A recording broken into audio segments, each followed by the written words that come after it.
नमस्कार दोस्तों, मैं आशित त्यागी युग करवट यूट्यूब चैनल पर आपका स्वागत करता हूं। दोस्तों, देश आज महान स्वतंत्रता सेनानी, शिक्षाविद और समाजसेवी लाला लाजपत राय जी की जयंती मना रहा है।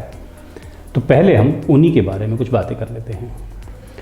आज़ादी की लड़ाई का इतिहास क्रांतिकारियों के अनेक साहसिक कारनामों से भरा पड़ा है। ऐसे ही एक वीर सेनानी थे लाला लाजपत राय, जिन्होंने देश की रक्षा के लिए, देश की सुरक्षा के लिए, देश की स्वतंत्रता के लिए अपना सब कुछ न्यौछावर कर दिया था। लाला लाजपत राय आज़ादी के मतवाले ही नहीं, बल्कि एक महान समाज सुधारक और महान समाज सेवी भी थे। यही कारण था कि उनके लिए जितना सम्मान गांधीवादी लोगों के दिल में था, उतना ही भगत सिंह और चंद्रशेखर जैसे आज़ाद जैसे क्रांतिकारियों के दिल में भी उतना ही सम्मान था। लाला लाजपत राय का जन्म 28 जनवरी 1965 को पंजाब के फिरोजपुर जिले के दुदुकी गांव में हुआ था। स्कूली शिक्षा पूरी करने के बाद उन्होंने कानून की उपाधि प्राप्त करने के लिए 1980 में लाहौर के राजकीय कॉलेज में एडमिशन लिया था। इस दौरान वो आर्य समाज के आंदोलन में शामिल हो गए थे।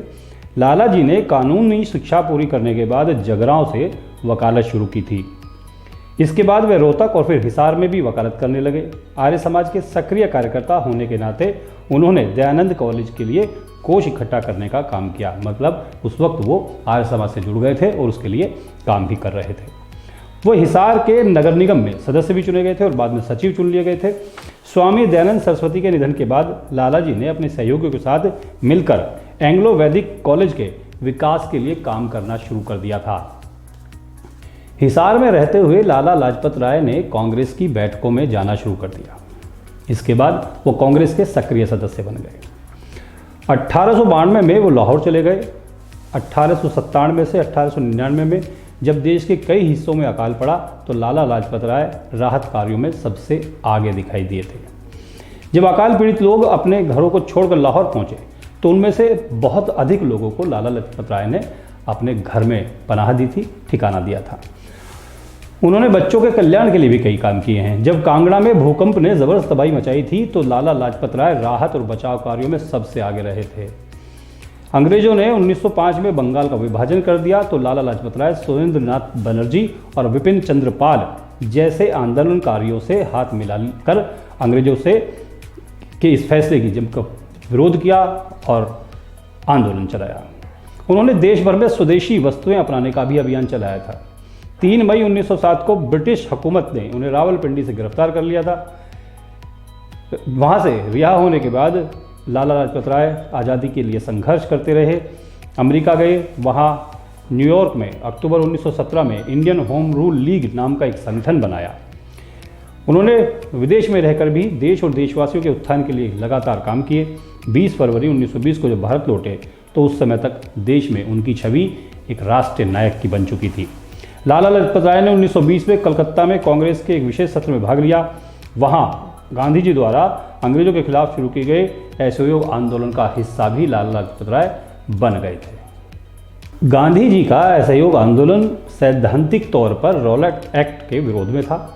लाला लाजपत राय के नेतृत्व में यह आंदोलन पंजाब में बहुत बड़े पैमाने पर चलाया गया था। उस दौरान उनको पंजाब का शेर या पंजाब केसरी कहकर पुकारा जाने लगा था।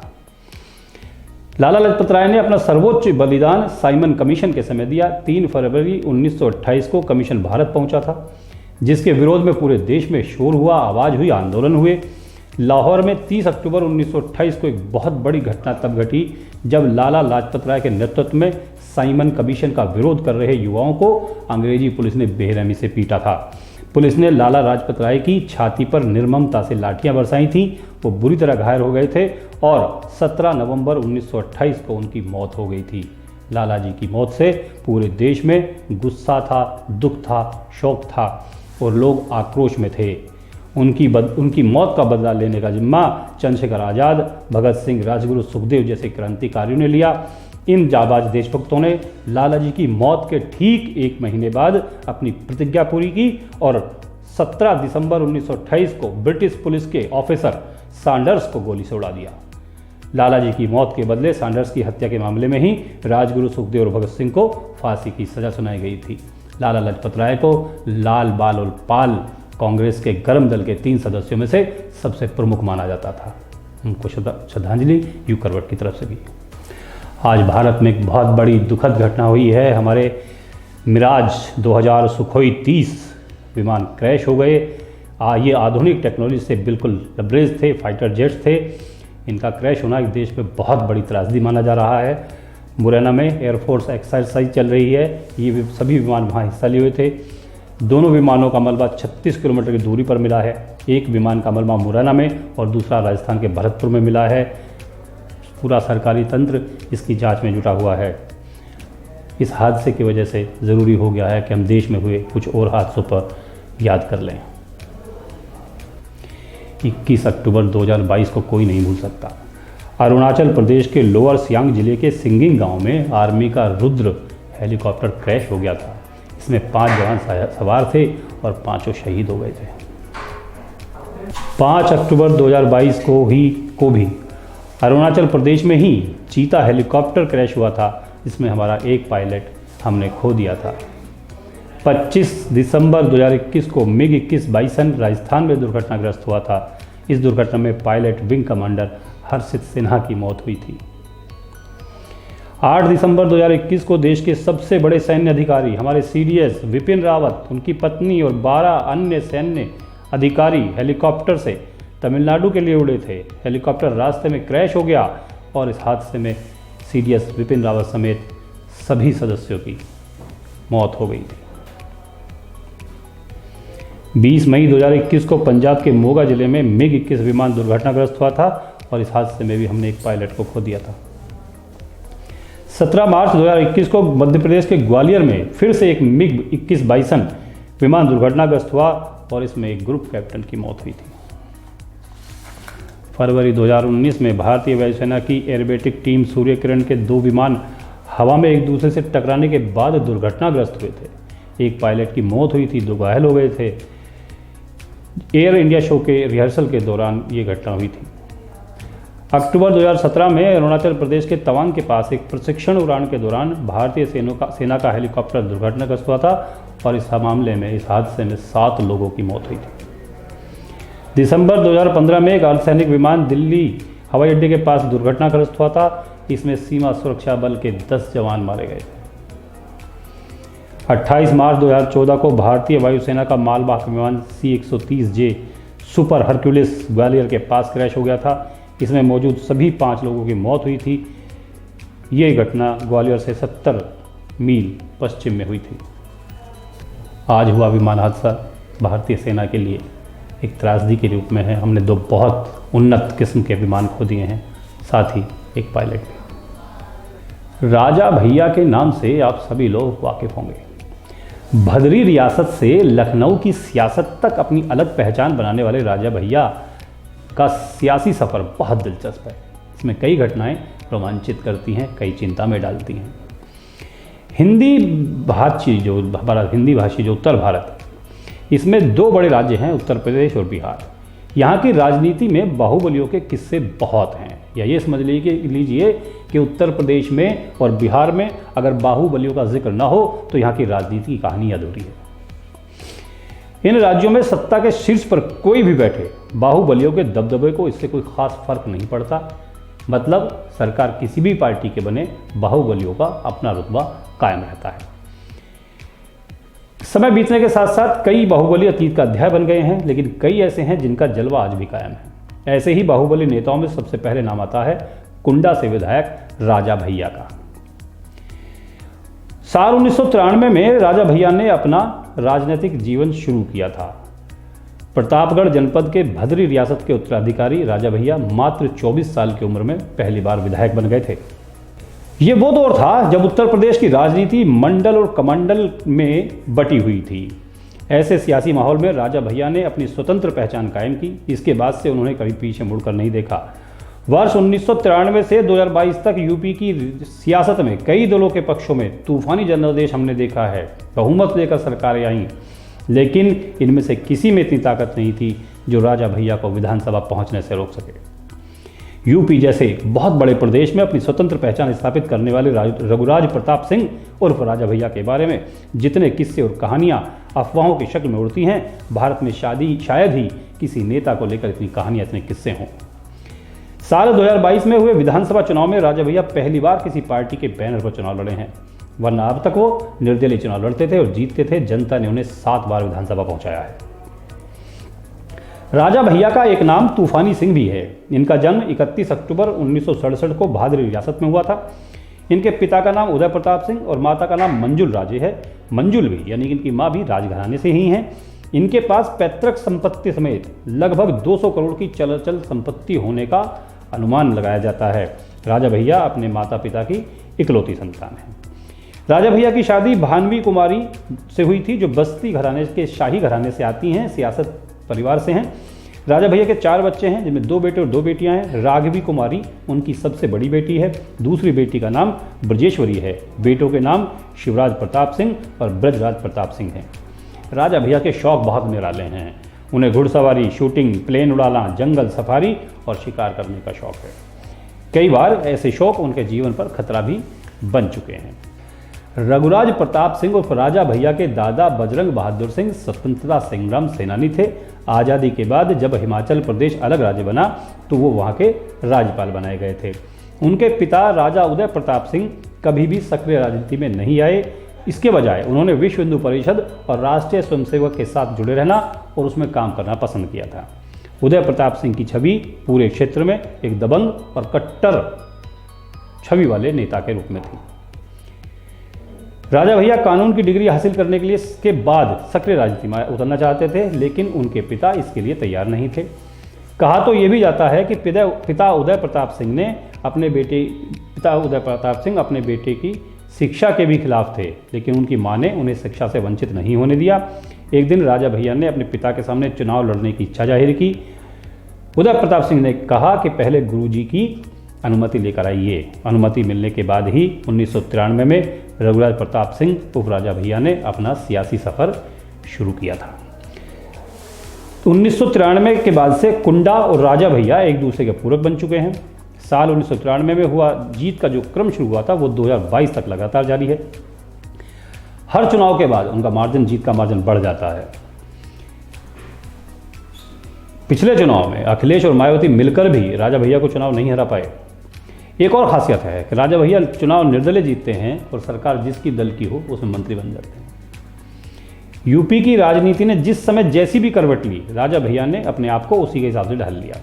1996 के विधानसभा चुनाव में कल्याण सिंह ने उन्हें कुंडा का गुंडा कहा था और यही कहकर कि ये कुंडा का गुंडा है उसको हराने की अपील भी की थी। चुनाव के बाद कल्याण सिंह की सरकार बनी और राजा भैया निर्दलीय विधायक बनकर उनकी सरकार में मंत्री बन गए।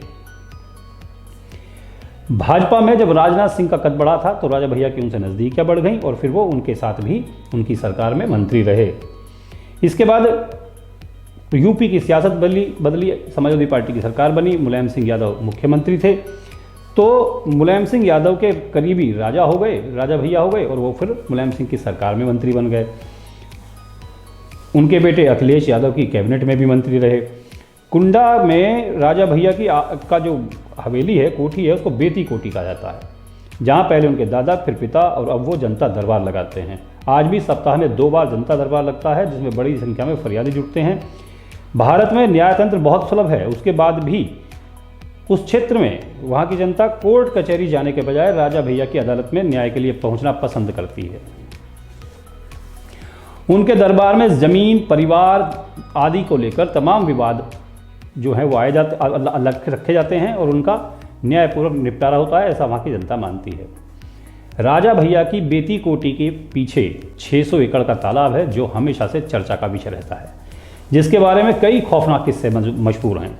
माना जाता था कि उस तालाब में राजा भैया ने घड़ियाल पाल रखे थे और अपने दुश्मनों को उसी तालाब में फेंक दिया करते थे। इस तालाब से एक बार नरकंकाल मिलने के बाद इन अफवाहों ने बहुत ज़्यादा जोर पकड़ लिया था।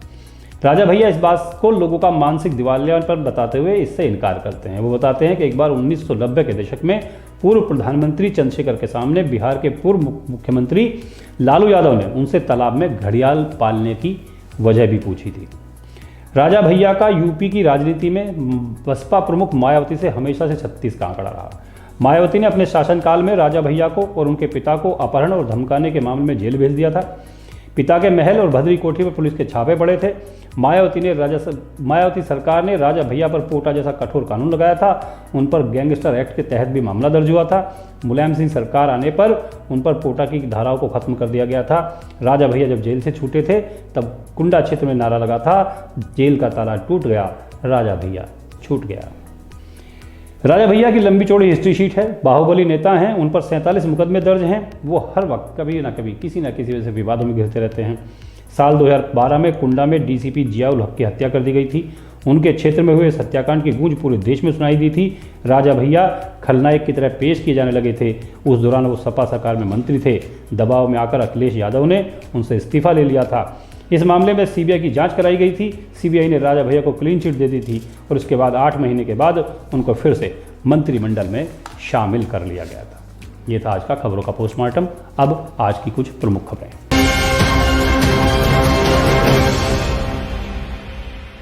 पीएससी से रिटायर्ड एक कर्मी के खाते से 31 लाख रुपए निकाल लिए गए। यह घटना गौतम बुद्ध नगर की है। रिटायर्ड पुलिसकर्मी से यह ठगी ट्रेजरी अधिकारी बनकर की गई। पुलिस ने इस मामले में पिता पुत्र को गिरफ्तार किया है। दोनों ने मिलकर ठगी की थी। उत्तर प्रदेश पीएससी से रिटायर्ड एक व्यक्ति से संपर्क कर गौतम बुद्ध नगर के ट्रेजरी अधिकारी बनकर उनके खाते से 31 लाख रुपए निकालने वाले आरोपी को नोएडा की साइबर क्राइम पुलिस ने गिरफ्तार किया है। इस मामले में एक आरोपी की गिरफ्तारी पहले ही हो चुकी है। अमित कुमार शर्मा हमारे यहाँ मुकदमा पंजीकृत है कि उनके पिता जो पीएससी में थे, उनका सेवानिवृत्त हो गया। उनको एक फ़ोन आया पेंशन ऑफिसर बन करके कि आपका पीपीओ बनाना है। इस आधार पर जो है मुकदमा पंजीकृत हुआ। उनका इंटरनेट बैंकिंग से उनसे 31 लाख रुपये निकाल लिए गए, जिसमें उससे पहले भी पूर्व में नूर अली जो कि जामताड़ा गैंग के बिहार के रहने वाले हैं, पंजाब में रहते हैं, वो अरेस्ट करके जेल भेजा जा चुका है। और उन्हीं के गिरोह उनके उसके पिता वो भी शामिल थे पूरी तरह से। तो शमशेर अली, जिनको पंजाब से अभी अरेस्ट करके हम लोग ले आए हैं और उनको जेल भेजा गया है। और इन लोग के द्वारा जो है विभिन्न मोबीक्विक और अन्य जैसे सुगल दामनी कई जगह पे वॉलेट बना करके फर्जी आईडी पर खाते बनाकर उनमें पैसे ट्रांसफर किए गए, जिनको आज अरेस्ट करके जेल भेजा जा रहा है। अमित कुमार शर्मा ने साइबर क्राइम थाने में रिपोर्ट दर्ज कराई थी कि उनके पिता जो पीएससी से रिटायर हैं, उनके पास किसी का फ़ोन आया। उसने खुद को गौतम बुद्ध नगर का ट्रेजरी अफसर बताया और कहा कि आपकी पेंशन बननी है, और उनके खाते की अहम जानकारी लेकर 31 लाख रुपए निकाल लिए। इस मामले में पहले नूर मोहम्मद को गिरफ्तार किया जा चुका है, जबकि अब पुलिस ने पंजाब से शमशेर अली को गिरफ्तार किया है। पुलिस ने बताया कि गिरफ्तार आरोपियों ने दर्जनों लोगों से ठगी करने की बात स्वीकार की है। ब्यूरो रिपोर्ट, युग करवट। गाजियाबाद में रील बनाने का चस्का लोगों के सिर चढ़कर बोल रहा है। इसमें पढ़कर लोग कानून तोड़ रहे हैं और फिर उनको पुलिस कार्रवाई का सामना करना पड़ता है। अब ऐसी ही 2 घटनाएं सामने आई हैं। दोनों घटनाओं में गिरफ्तारी की गई है।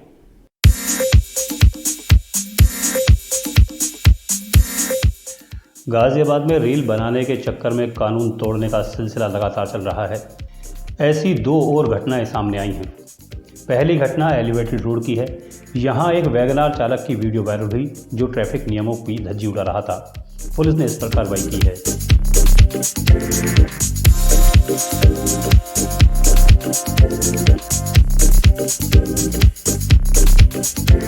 आज सोशल मीडिया पर एक वीडियो वायरल हो रहा था जिसमें एक वैगनार कार द्वारा स्टंट करना दिखाया जा रहा है। इस वायरल वीडियो पे तत्काल कौशाम्बी पुलिस कार्रवाई करते हुए इस वैगनार के खिलाफ एमवी एक्ट में चालान किया गया है। साथ में इनके विरुद्ध मुकदमा पंजीकृत करके आगे की कार्रवाई की जा रही है। दूसरी घटना कबीरनगर थाना क्षेत्र की है। यहाँ एक लड़के ने पुलिस बैरियर से छेड़छाड़ करते हुए वीडियो बनाई थी। इस मामले में 2 युवक हिरासत में लिए गए हैं।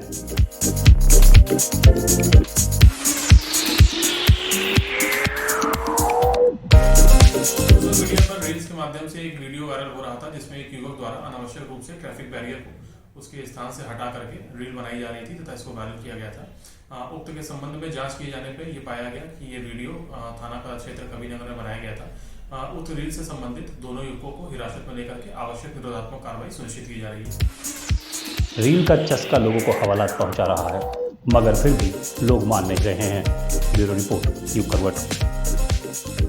सिकंदराबाद में किसान यूनियन अजगर की बैठक हुई। इसमें 24 गांव के किसानों ने भाग लिया। किसानों ने स्थानीय समस्याओं से संबंधित एक ज्ञापन एसडीएम को दिया।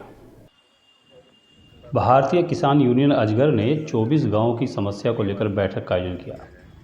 इसमें 7 सूत्रीय मांगें रखी गईं। मांगों से संबंधित एक ज्ञापन उप जिलाधिकारी सिकंदराबाद को दिया गया। बैठक में नया गांव, सिरोधन, शेखपुर, सुखलालपुर, पिलखनवाली, इस्माइलपुर, नगला, दादूपुर, रिटोली, मंजूपुर, फकाना, पितोबास, हरचना, ओलेढ़ा, ईसापुर, मोहना, कोटा, सनोटा आदि गांवों के किसान उपस्थित थे। यहां बताया गया कि सिरोधन कट के कारण बेतरतीब वाहनों की वजह से दर्जनों लोग गांव में दुर्घटनाग्रस्त हो चुके हैं, सैकड़ों की जान जा चुकी है। लालकुआं से अलीगढ़ तक पूरे रोड के गड्ढे और फ्लाईओवर भी दुरुस्त नहीं हो पाए। बैठे मौजूदा लोग यहाँ बैठे हैं। आप एनएच के अधिकारियों से बात करके किसानों की जो समस्या है उनका समाधान पहले कर देंगे। बड़े धरने की और बड़े आंदोलन की जरूरत ना पड़े, मुझे उम्मीद है आपसे और हमारे किसान भाइयों से उम्मीद है। तो किसानों ने मांग की है कि जब तक आवागमन का रास्ता ठीक न हो जाए तब तक टोल प्रबंधन को टोल नहीं लेना चाहिए। ब्यूरो रिपोर्ट, युग करवट। गाजियाबाद के राजनगर एक्सटेंशन में कुत्तों को खाना खिलाने के दौरान एक महिला से छेड़छाड़ की गई थी। इसके बाद आरोपी भागे, उनकी गाड़ी के नीचे आकर कई कुत्ते घायल भी हुए थे। इस मामले में पुलिस ने आरोपियों की पहचान करके उन्हें गिरफ्तार कर लिया है और गाड़ी भी बरामद कर ली है। दिनांक 26 जनवरी को थाना क्षेत्र नंदग्राम के राजनगर एक्सटेंशन में रहने वाली एक महिला ने तहरीर दी थी कि जब वो रात्रि में अपने पति के साथ कुत्तों को खाना खिला रही थी, तभी कार सवार व्यक्ति ने उनके साथ अभद्रता की और कुत्ते को कुचलकर भाग गया था। उनकी तहरीर के आधार पर थाना नंदग्राम पर मुकदमा पंजीकृत कर लिया गया था। आज घटना में शामिल 2 युवकों, जिनके की नाम अनुपम और कपिल है, उनको कार के साथ गिरफ्तार कर लिया गया है तथा इस संबंध में अग्रिम विधिक कार्यवाही की जा रही है। गाजियाबाद के मसूरी थाना क्षेत्र की एक कंपनी में चोरी हुई थी। इसमें तकरीबन 6 कुंतल सामान चोरी किया गया था। पुलिस ने घटना का खुलासा कर दिया है। इस मामले में 2 आरोपी गिरफ्तार किए गए हैं। उनके कब्जे से चोरी का सामान भी बरामद हुआ है। कल दिनांक 27 जनवरी को मसूरी थाना में एक सूचना मिली, जिसमें अल नासिर कंपनी के मैनेजर ने ये बताया कि उनके जो स्टोर इंचार्ज हैं वो कुछ पॉलीथीन चोरी करके वेल सिटी में एक कबाड़ी को बेच रहे हैं। पुलिस ने सूचना मिलते ही मौके पे जाके 2 अभियुक्त, जिनका नाम खालिद और आसिफ है, इनको गिरफ्तार कर लिया। उनकी तरफ से उनके पास 6 क्विंटल पॉलीथीन बरामद हो गया और पुलिस ने उपरोक्त धाराओं में मुकदमा पंजीकृत करके आगे की विधिक कार्रवाई जारी है। तो आज के लिए बस इतना ही। गाजियाबाद और उसके आसपास की खबरों को देखने के लिए देखिए युग करवट, और विस्तृत रूप से पढ़ने के लिए, जानकारी लेने के लिए पढ़िए युग करवट समाचार पत्र। आप जानते हैं आपके कमेंट हमारे लिए बहुत महत्वपूर्ण हैं। अपने कमेंट के जरिए हमें बताइए कि हमारा कार्यक्रम कैसा था, हमारे द्वारा दी गई जानकारी कैसी लगी। वीडियो को लाइक ज़रूर करें और अपने दोस्तों और रिश्तेदारों को शेयर जरूर करें। आपका बहुत धन्यवाद। नमस्कार।